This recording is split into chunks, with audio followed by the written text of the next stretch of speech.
Vote अधिकार यात्रा। थोड़ा सा मैं आपको बताना चाहता हूं कि ये यात्रा हमने शुरू क्यों की।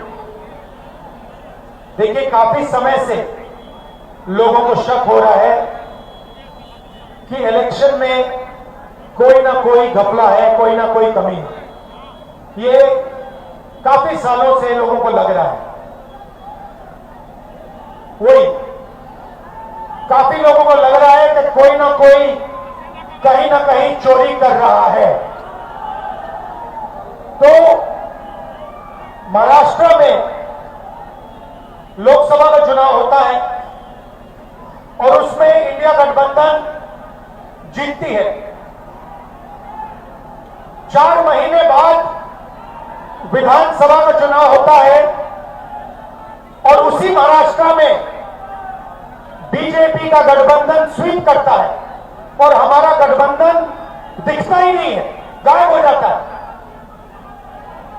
हमने जांच की तो पता लगा कि 1 करोड़ नए वोटर लोकसभा चुनाव के बाद 4 महीने में इलेक्शन कमीशन ने जादू से पैदा कर दिए। और जहां भी बीजेपी जीती है, जहां भी नए वोटर आए थे, वहां बीजेपी जीती है। हमारा वोट कम नहीं हुआ। इंडिया गठबंधन का जितना वोट लोकसभा में था, उतना वोट विधानसभा में बीजेपी को सारे के सारे नए वोटर मिले। तो हमें शक हुआ। हमने इलेक्शन कमीशन से कहा कि ये आप हमें समझाइए, ये 1 करोड़ वोटर कहां से आए, कौन है? इलेक्शन कमीशन हमें कहता है हम नहीं समझाएंगे, हमें कोई जरूरत नहीं है तुम्हें समझाना। फिर हमने उनसे कहा कि देखिए, आपने सीसीटीवी लगा रखे हैं, कानून है कि सीसीटीवी, जो भी सीसीटीवी मांगेगा, जो भी पार्टी सीसीटीवी मांगेगी वो देना पड़ेगा। वो कहते हैं सीसीटीवी नहीं देंगे। फिर हमने कहा देखिए, वोटर लिस्ट दीजिए, हमें बताइए, हमें पता लगाना है ये कौन है। कहते हैं इलेक्ट्रॉनिक वोटर लिस्ट नहीं देंगे।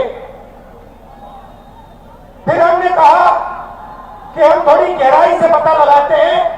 कर्नाटक में हमने एक लोकसभा चुनी, बेंगलोर सेंट्रल लोकसभा, और वहां पे एक विधानसभा में हमने वोटर लिस्ट को, जो कागज की वोटर लिस्ट होती है, 7 फुट कागज, उसको हमने एक एक करके छांट कर 4 महीने लगे।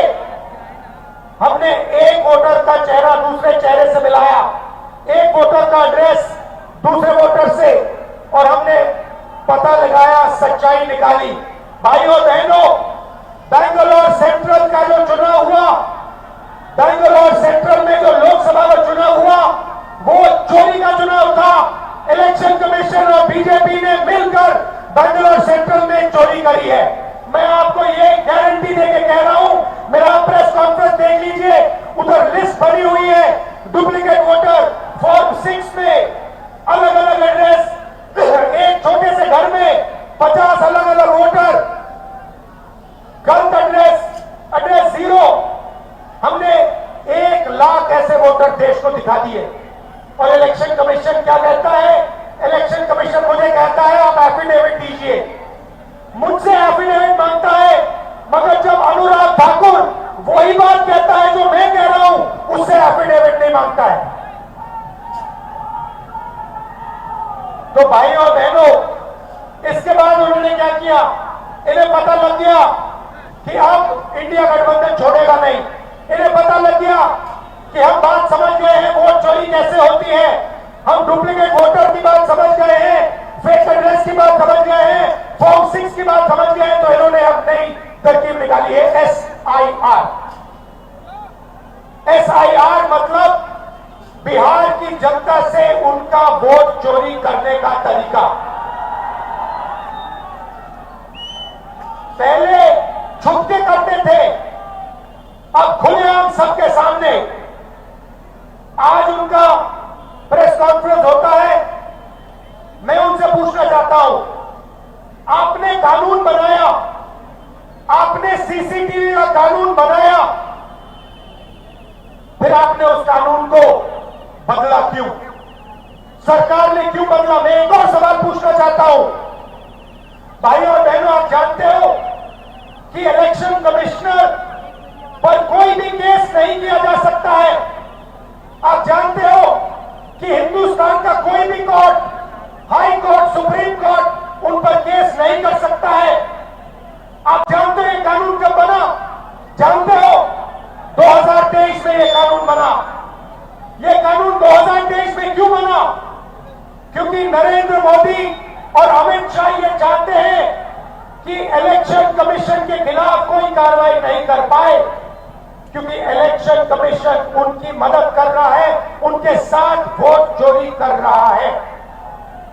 और हमने इंडिया गठबंधन के बिहार के नेताओं ने मन बना लिया है कि बिहार में हम वोट चोरी नहीं होने देंगे। सवाल नहीं उठता, वोट चोरी नहीं होने देंगे। और भाइयों बहनों, देखिए, ये अंबेडकर जी का संविधान, महात्मा गांधी का संविधान, उसको बचाने की लड़ाई है, ये भूलिए मत। संविधान में लिखा है कि हर नागरिक, हर एक हिंदुस्तान के नागरिक को एक वोट मिलेगा। और इलेक्शन कमीशन जिंदों को मार रहा है। देखा आपने मेरा वीडियो? देखा? जहां पे मरे हुए लोगों के साथ मैं चाय पी रहा हूं। इलेक्शन कमीशन ने जिंदा लोगों को मार दिया। आज मैं मिला जिन्होंने पिछले चुनाव में वोट किया, पिछले चुनाव में वोट किया, वोटर लिस्ट पे नाम था उनका, 4-5 चुनाव में वोट किया है, उनका नाम काट दिया। मैंने उनसे पूछा तुम्हारा नाम क्यों काटा? कहते हैं ऊपर से ऑर्डर आया है। ऊपर से ऑर्डर आया, किसका ऑर्डर? नरेंद्र मोदी का ऑर्डर, इलेक्शन कमीशन का ऑर्डर। और ये बिहार में लाखों लोगों का वोट काट रहे हैं, किसी को मार रहे हैं, कह रहे भैया ये मर गया, किसी को कहते हैं ये गरीब है तो उसको वोट नहीं देंगे। और ये 65 लाख लोगों का वोट काटा है। क्यों? अदानी और अंबानी की मदद करने के लिए कि वो आपका पूरा का पूरा धन आपसे चोरी करें, आपको रोजगार न मिले, आपकी जमीन उठा के ले जाते हैं, जो भी कंपनी चाहते हैं ले जाते हैं। और अब जो आपका हक है, जो आपको संविधान देता है, जो आखिरी चीज बची है गरीबों के हाथ में, वोट, वो भी आपके हाथ से वो छीनने की कोशिश कर रहे हैं। और खुलेआम, बिना डरे, इलेक्शन कमीशन के लोग कहते हैं कि हाँ हम करेंगे, हम वोटर काटेंगे, हम वोटर जोड़ेंगे और हम आपको बताएंगे नहीं, हम आपको वोटर लिस्ट नहीं दिखाएंगे। क्या कर लोगे? मैं आपको बताता हूं क्या कर लेंगे। आप देखना, जनता की शक्ति हम आपको दिखाने जा रहे हैं, बिहार की शक्ति हम आपको दिखाने जा रहे हैं। और मोदी जी, अमित शाह जी और इलेक्शन कमीशन के लोग ये समझ लो, ना मैं आपसे डरता हूं, ना तेजस्वी यादव, ना बिहार।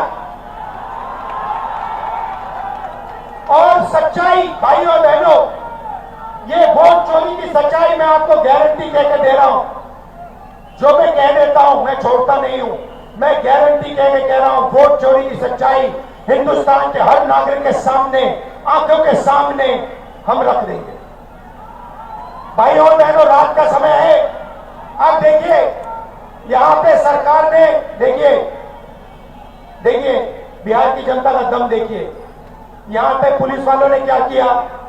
यहां पे हमारी मीटिंग का बैरिकेड लगा दिया, लगाया ना, मगर हम सीधा आके बैरिकेड के सामने आ गए, पुलिस वाले हट गए और हम स्टेज पे आ गए। ये है आपकी शक्ति, ये है बिहार की शक्ति। और आपने देश को रास्ता दिखाया, भूलो मत। जब अंग्रेजों की लड़ाई थी आप लड़े थे, अब फिर से इन्हीं लोगों से लड़ना है। वोट का जो अधिकार है उसके लिए लड़ना है, संविधान के लिए लड़ना है।